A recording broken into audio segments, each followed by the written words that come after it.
Today we're at one of our favorite places to day trip with the kids in Florida, Homosassa Wildlife State Park. So the drive for us is about an hour and 15 minutes from our house, but it's all scenic Florida back roads, and it's totally worth the drive. We make half a day out of it, go to the wildlife park for an hour or two, and then get lunch afterwards. Yeah, not much traffic at all on the way. A big tip would be to get here early. This parking lot over here fills up fast. You can also park at the visitor center, which is right off the main road, and then you can catch the tram or the ferry over to the park, and there's like a little scenic trail you can do and see more wildlife that way also. The wildlife park did get hit by 2 hurricanes in about 13 months, so some of the exhibits are closed. The main gift shop is closed, and they're operating out of this temporary trailer for the time being. Right, while they remodel. Prices are discounted, and they do have a limited selection of keychains, stickers, and other little gifts. Limited snacks and refreshments. A few vending machines with some drink options. You're more than welcome to bring your own drinks and snacks in also. And then they do have a bigger gift shop or more options over at the visitor center if you want to check that out. This was our first time being back to the wildlife park since the passing of Lou, the famous hippopotamus. Yeah. She was 60 years old, almost 60, and we had seen her every time we've been up until this one. We weren't sure what to expect. Right. They did have the exhibit still open, obviously you can see in there, but they did have a nice memorial set up for her. You could sign the big card when you walk in if you wanted to, and then behind her exhibit they had some photos and a little story about her also. So it was really nice, but it is kind of sad not to have her there anymore. Then we started venturing into the park, and the first thing we saw right off the bat was the red wolf walking right towards us. Which we usually don't see them. I don't know if we get there a little bit later, but today it was out. There's 2 or 3 of them in there, and they were out walking around the perimeter of the exhibit, so you got a really good view of them. Yep. Swiper the red fox. Glory the gray fox. There's 2?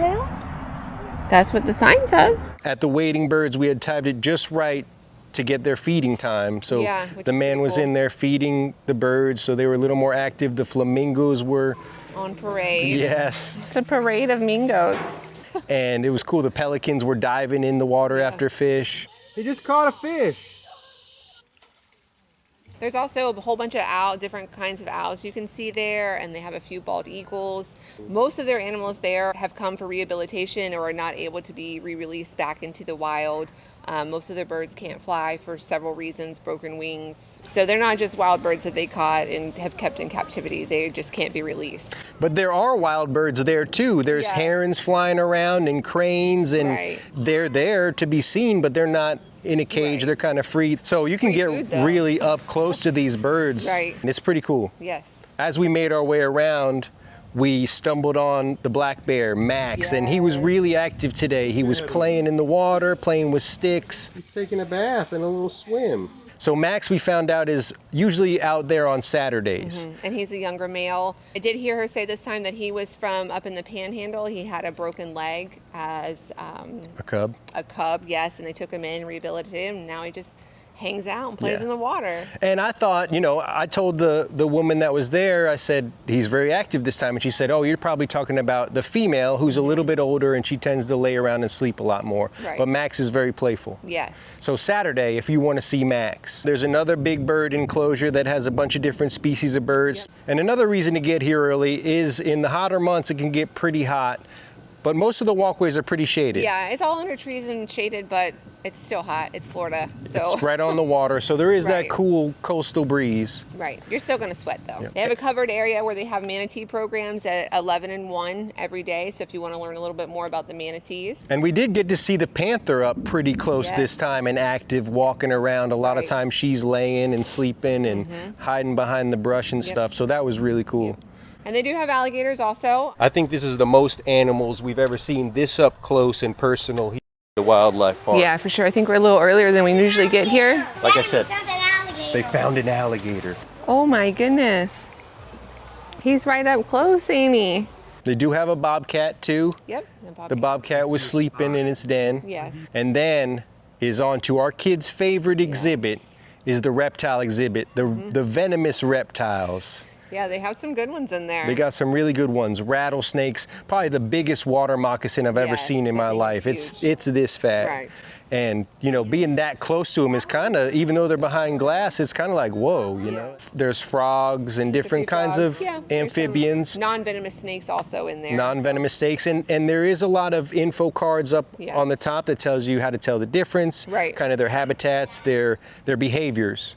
As you go over the bridge overlooking the beautiful Homosassa River, there's mullet jumping out there. Yeah, sheep's head, blue crab. Look at the size of that crab out there.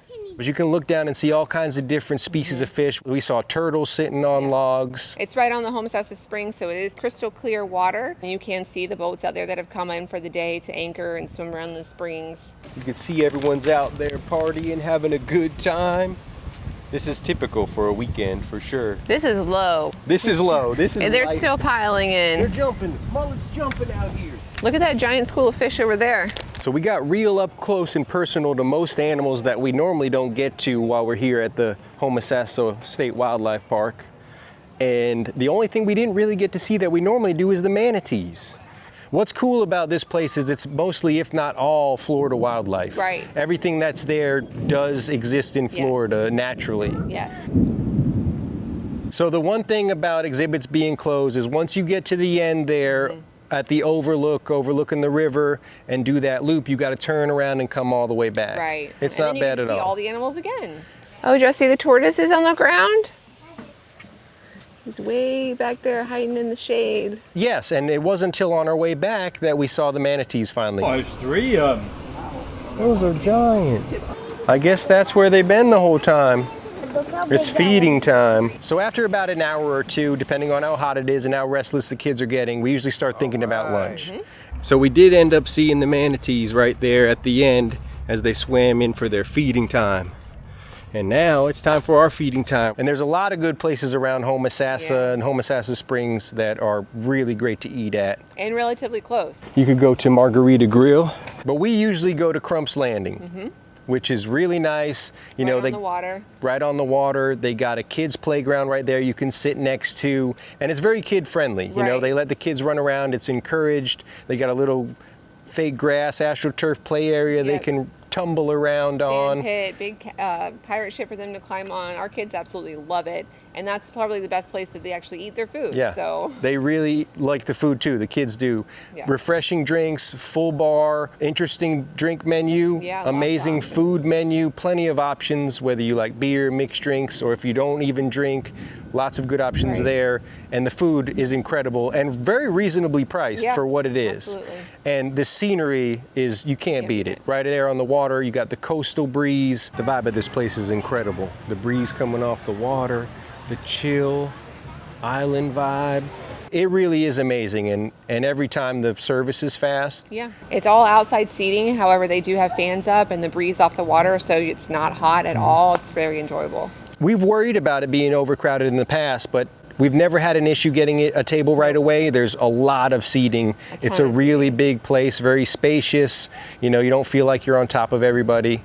Then after dinner, of course, any place we go to that has a gift shop, since we're in the business of apparel, we have to check it out. So of course we went. They have a really nice gift shop. Yeah, it's small, but they have a lot of stuff in there and a good variety of options.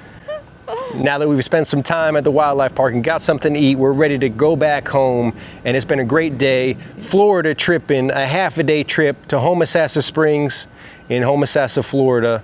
And until next time, we'll see you on the next Florida trip. Was that pretty good? Yeah, I think so. Did we forget anything? I don't think so.